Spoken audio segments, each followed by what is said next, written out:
না না, তুমি দিবানি একটা গুড়া কিনা, আমরা দুই ভাইয়ের গুড়া দৌড়ানির স্বাদ মিঠাইয়া দিবানি।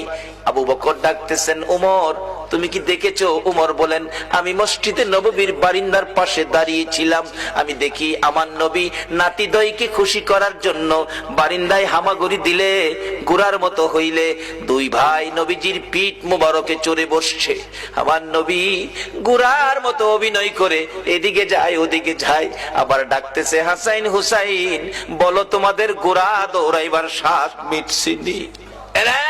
আবু বকর, আমি উমর দেখেছি, মুস্কি মুস্কি হাসতেছিলাম এই ঘটনা দেখে।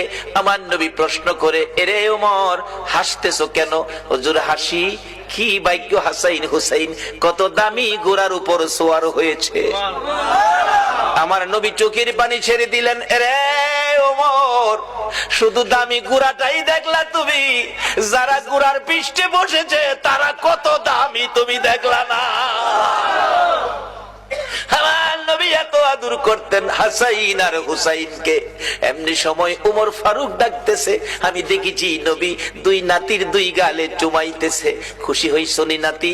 তোমরা দুইজন ঘোড়া দৌড়ানোর স্বাদ মিটছেনি? ও আবু বকর, আমার মন কয় এই দুই নাতি হাসাইন হুসাইন যদি না না না না কইয়া ডাকে রে, আমার নবী সব ভুলে যাবে। না না না ডাকে জবাব দিয়ে মাথা উঠাবেন। মদিনায় চলে গেলেন, খবর পৌঁছে দিলেন আলীর কাছে, আলী রে পাওয়া গেছে রে নবী রে। নবী উম্মতের মায়ায় কান্দে, মাথা উঠায় না। কার মায়ায় কান্দে? কার মায়ায়? কিন্তু আমরা কি করলাম নবীর জন্য? আমরা কি করলাম? আজকে আজ থেকে একটা আদর্শ বাড়িতে নেন, তাহলে নবীর কান্না সার্থক, আমাদের জীবন ধন্য। বাবারা রাত 2 ঘন্টা হয়ে গেছে, কষ্ট হইতেছে আপনাদের? মাপ পাবেন কিভাবে? স্বপ্ন দেখবেন কিভাবে? এটাই হবে আমার শেষ কথা। যাইতেছি পিছনে। দুইজন খুশি করার জন্য নবী এই অভিনয়টুকু করেছেন। ওমর বলেন, এই দুইজনে ডাকলে শুনবো। হযরত আলী বাড়ির ভিতরে খবর দিলেন, ফাতেমা 3 দিন পর্যন্ত কাঁদছো, আর কাঁদতে হবে না। খবর পাইছো? বাবারে পাওয়া গেছে। হাসাইন হুসাইন না গেলে আসবে না, উম্মতের জন্য নবী কাঁদতেছে। মা ফাতেমা 2টা সন্তান লইয়া গো বাবার মাতার পাশে হাজির।